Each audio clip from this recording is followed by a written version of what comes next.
Today we have two massive stories to talk about in the Counter-Strike 2 world. One of them is an absolutely ridiculous follow-up to a story we've already covered multiple times this week, and it's absolutely hilarious. I mean, it's just insane. I cannot believe what is going on with some of the tournament organizers in Counter-Strike right now. And then the other is some S-tier player movement going on around the scene, which is obviously going to shake things up, and it's something we definitely need to cover. I am Jerm, a CS2 investor, collector, and cash trader, and today we're going to be covering some of the most interesting and meaningful stories in the Counter-Strike 2 world. But first, just want to mention real quick, if you are looking to sell any of your CS2 items, turn them into cold hard cash or crypto or any other payment method, you should definitely hit me up over on Twitter. It's going to be the first link in the description below. I'm looking to buy most anything and everything for the right price. We can probably get a deal done. And of course, by selling to me, you're helping support me, my channel, and my content. I've been buying all different kinds of stuff lately, guns, patches, cases, knives, anything. So yeah, hit me up and we can get a deal done. With that being said, let's get right into this today. The first big story I wanted to talk about is this coming from Alejandro Gomez. He says, sources, CS2, Nico is set to join Team Falcons. Now, obviously, stop me if you heard this one before, but this time it does seem a little bit different. This time it seems like we are much closer to this thing actually coming to fruition, actually coming to reality. There had obviously been rumors and even some confirmation about Nico going to Falcons previously before he decided to return to G2, but now, a year later, it does seem like he's actually headed that way this time. He's expected to play the Shanghai Major with G2, so, G2's not screwed over for this major for 2024 or anything like that, but you do have to wonder, how is G2 going to feel about this, knowing that Nico's going to be moving? Are they going to have their whole heart and soul and focus into the Shanghai Major? I don't know. To me, this feels like it's probably going to impact Nico and his team's performance going into this last major. It's weird having your team lined up for the future and having, what you're doing next already set up, but then still having to finish out the year with your old team. That seems a little bit strange, but he is expected to join Falcons in January of 2025.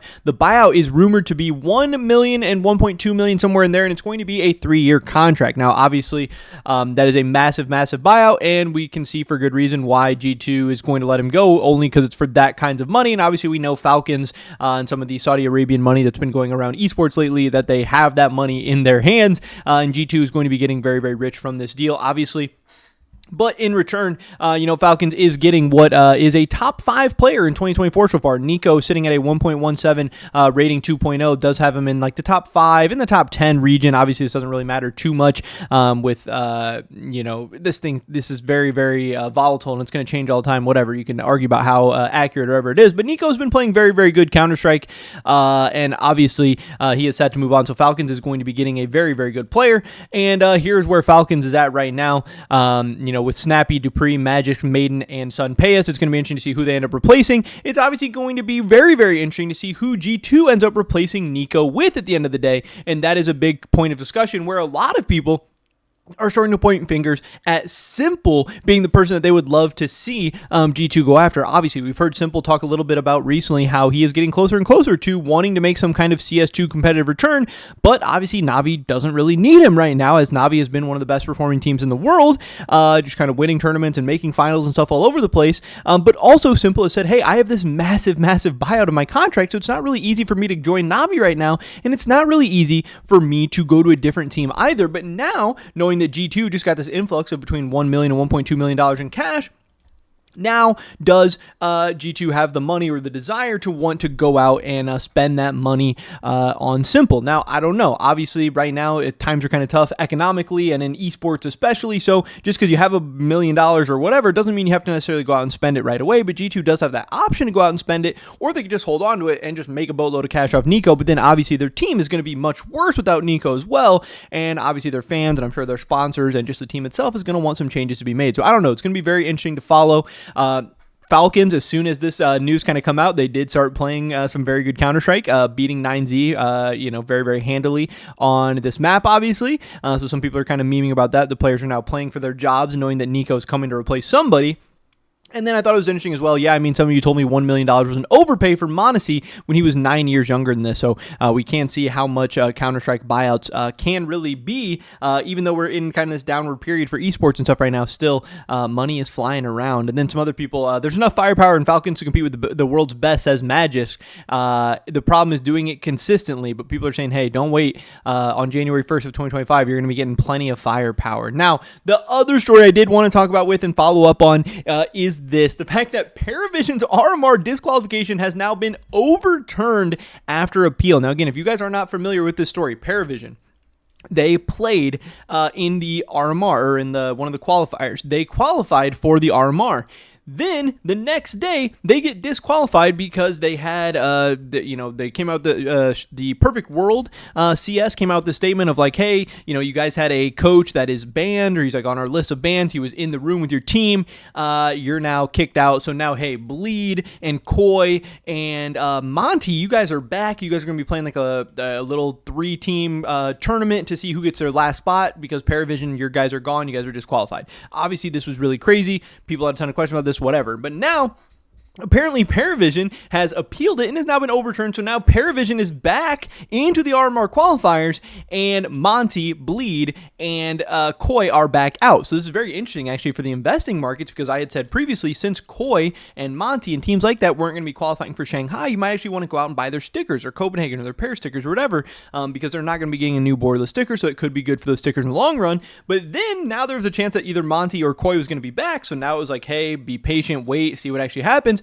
But now they're back eliminated. So, in the course of 3 days, Koi and Monty have actually been eliminated from qualification twice and have been in contention for qualification twice. This has been absolutely ridiculous. An insane situation, an insane story, handled very, very poorly by everyone involved, obviously. But F1N did appeal his ban with ESIC months ago, apparently, but the esports watchdog failed to share its decision with Valve. So this is what is crazy, that they appealed it, they had their decision overturned. His ban wasn't going to be any longer, so that's why he was actually coaching this team and being a part of Paravision. And then obviously Valve was not informed of this, so then once they found out that he was coaching and working with the team, then they banned Paravision, but now they found out about his ban being uplifted, so now he is back. All very confusing. But again, some people are asking, hey, if Paravision was going to be banned for associating with him, why were they able to list him as their coach going into the event and play multiple events with him as their coach?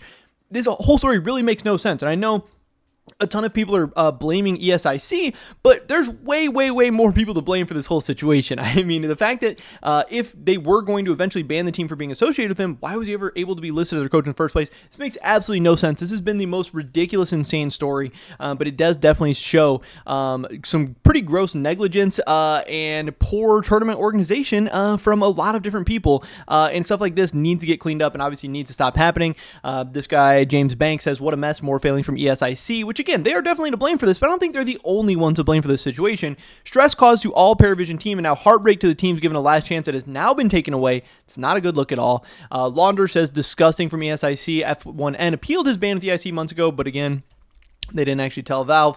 How does ESIC continually prove to be this incompetent, almost costing people major spots, is inexcusable. And again, they, were very, very close to taking away Paravision's, and they did for a short time take away Paravision's qualifications rights that they earned. Obviously, they have now been reinstated, but man, like they say here, we're very close to seeing this tournament between Monty and Bleed and Koi take place, and then what would we have done after that? All very, very crazy. And again, these are people's livelihoods and careers and sticker money and everything that's on the line. We're talking about big, big, big money, meaningful stuff.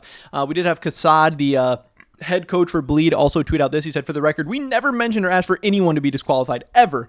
Not me, not the players, not the org. We lost, and that's it. What is ridiculous is that we find this out via HLTV. This is why I call TOs morons. ESL would handle this professionally. And yes, this is definitely crazy. How is no one reaching out to them and saying, hey, that extra tournament that we set up and scheduled, hey, that's canceled because we're bringing Paravision back. The fact that they had to learn this from HLTV first is a little bit ridiculous, is a little bit crazy. That's definitely poor communication and mishandling by a lot of people.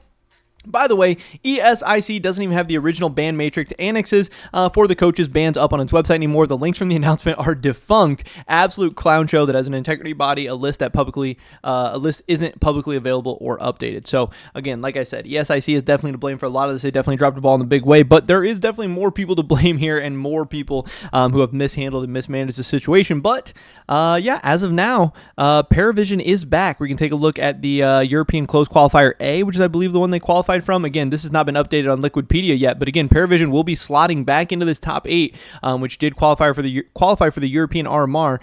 So they will be one of the 16, I think, teams that are going to be battling for the 7 or 8 spots that Europe has. That's going to be going to the Shanghai Major. So again, Koi is back out. Monty is back out. Their stickers getting a nice little bump and boom. Definitely better for the Copenhagen collection and some Copenhagen capsules overall as well, because the Koi sticker is one of the best from the entire Copenhagen collection.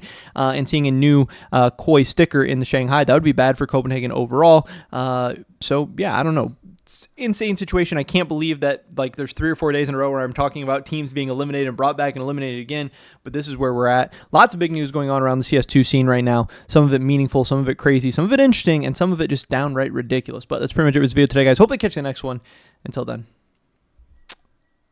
peace.